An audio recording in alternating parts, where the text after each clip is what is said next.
guys, and welcome to my channel. My name is Abimbola. So if this is your first time on my channel or you've been here before but have never subscribed, can I please ask you to just click on the red subscribe button now and then click on the bell icon to turn your notification on so you are notified whenever I drop a new video. If you've already subscribed, it's good to see you again. Thank you guys. Okay, my people, according to rumors making the rounds on popular social media platforms like Facebook and Twitter, the Alaafin of Oyo, Oba Lamidi Adeyemi III, has reportedly sent one of his queens, Olori Badirat Ajoke, packing from the palace over alleged adultery with popular singer Kwam the Ultimate, that's alleges. So there was a post on Twitter by Chirp Television 2 days ago which read, "Meet Olori Badirat Ajoke, the youngest of Alaafin of Oyo's wives, sent out of the palace yesterday on allegations of having adulterous affairs with Kwam. It was alleged that Badirat Ajoke, the youngest wife, cheated on the Alaafin with Kwam, which spurred him into chasing her out of the palace." So Queen Ola reacted to the allegation in an interview with the president of Oyo Oyo Alaafin, Are Alamoruf. Queen Ola invoked the oracles of Oyo Palace and spiritual mothers to punish her if she had an adulterous affair with the Fuji singer. So she said, and I quote her, "Someone from United Kingdom sent me a video of allegations that were made by a popular blogger, S3CR, aka Esabod. In the video, she claims she warned the king before making Kwam Mayegun of Yoruba land, but he refused to listen, and now he's sleeping with his wife. That was the first time I will hear about Esabod, so I decided to check further, and I saw more on the infidelity allegations and other bad things she has said about me. I don't know why people are continuing to say bad things about me. If it is true that I'm having an affair with Wasiu, let all oracles of the Oyo Palace punish me. The spirits of Ayaba and 4 kings of the land should punish me.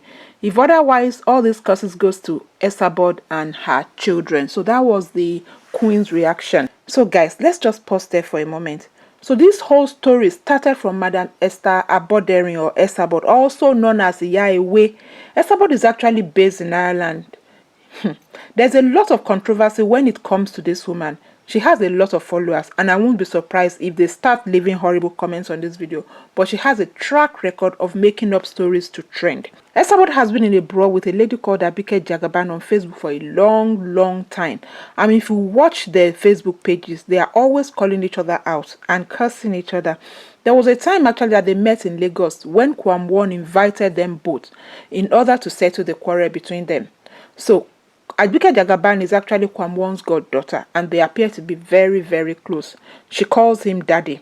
How their problem started, I don't know, but it's been ongoing for years. There was actually a time their gang members, because they each have their gang members, there was a time they arranged to meet in Stratford here in the United Kingdom in London, and they did, and they stripped each other naked, fighting tooth and nail on the street of London. The police actually got involved. One of them even had a little girl with her. It was a horrible thing to watch. If you go on Facebook, you will see the video. It's all over.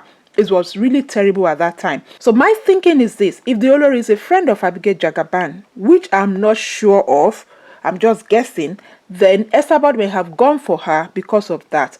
Esabod also has a big problem with this prophet called Prophet Kasali, Dolakwa Awosika's husband. They curse each other all the time on social media. It's on Facebook every time. There's never peace between those people. So Esabod did have a case as well in court last year for defamation of character or slander. I can't really remember now. She called some woman based in Nigeria out, and the woman sued her for false allegations. I'm not sure if this case is over or is still ongoing.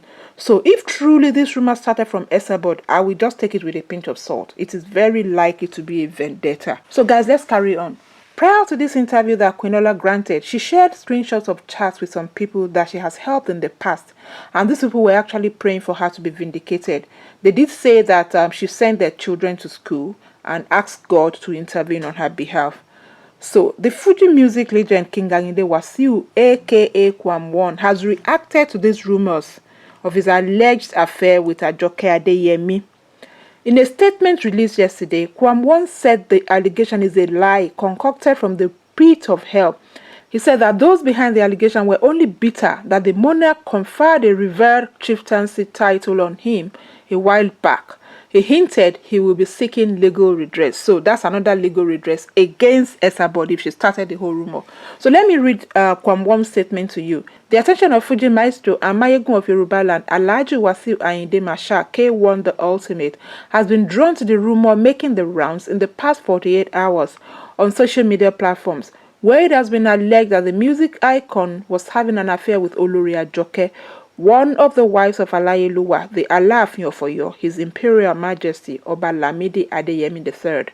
Ordinarily, one would have waved off this allegation as one coming from the warped mind of one possibly numbed by high COVID-19 fever. That's a funny one. But as known in these parts, a lie repeatedly told has a way of transmuting to truth.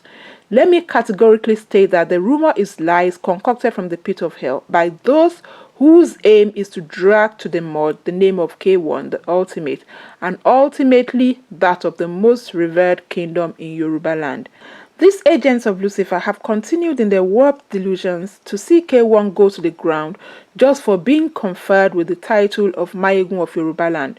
The Alaafin's crime is a conferment of the honor, hence the grim plot to drag him down also. Moreover, the highly respected monarch and his Olori have both debunked the story as baseless and unfounded.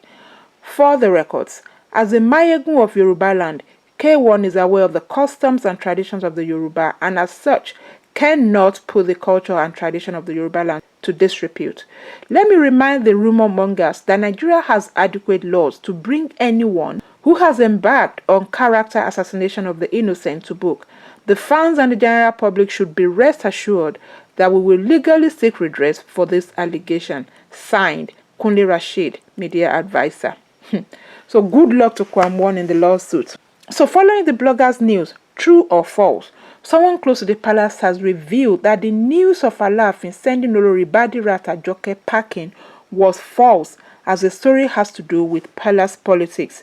It was gathered that Ayaba Badirat went to Dubai and London alone, and hell was let loose, which means somebody gave bloggers false story, as K1 has nothing to do with Ayaba Badirat packing out of the palace.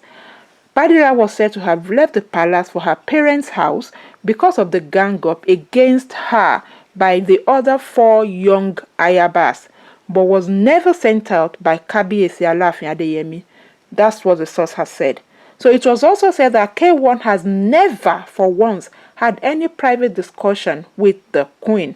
It was also said that Badirat was set up by her co-wives who had beef with her based on her new fashion outlets and a non-governmental organization which she used in giving back to the vulnerable people in the society. So my people, let's talk about the Alaafin.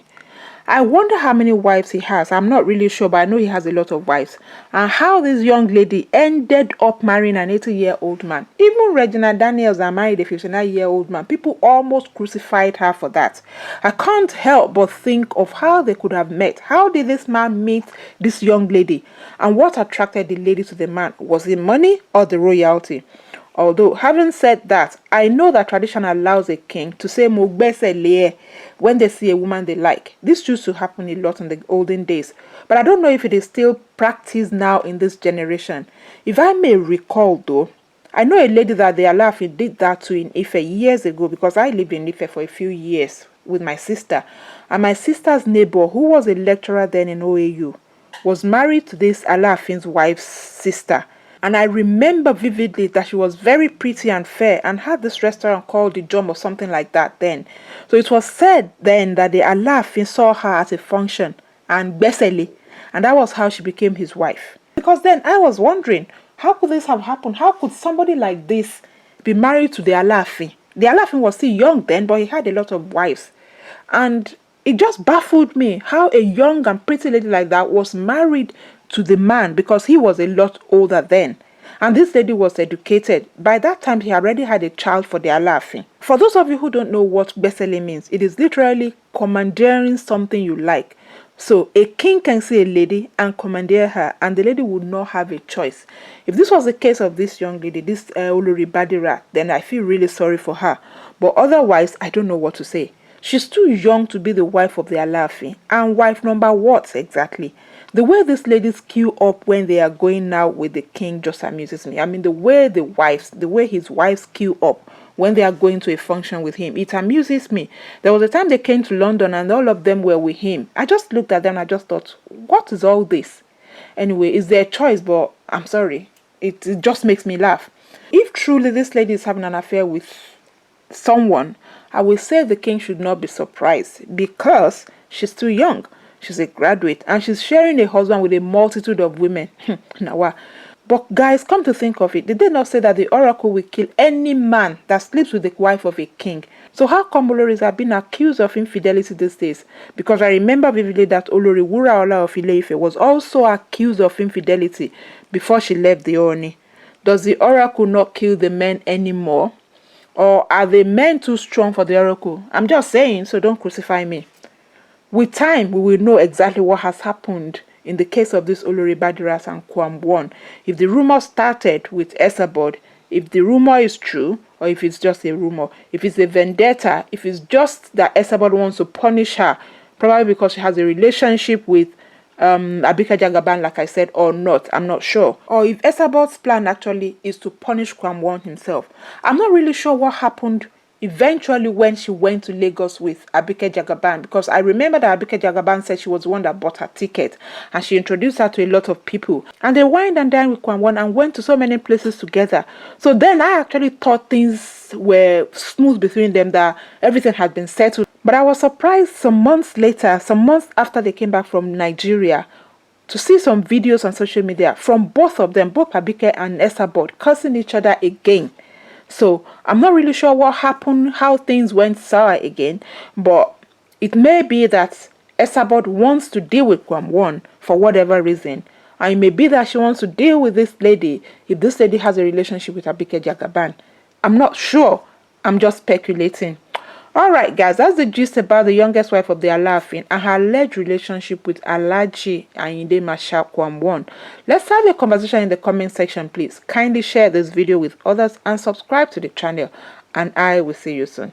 Thank you so much for watching and bye for now.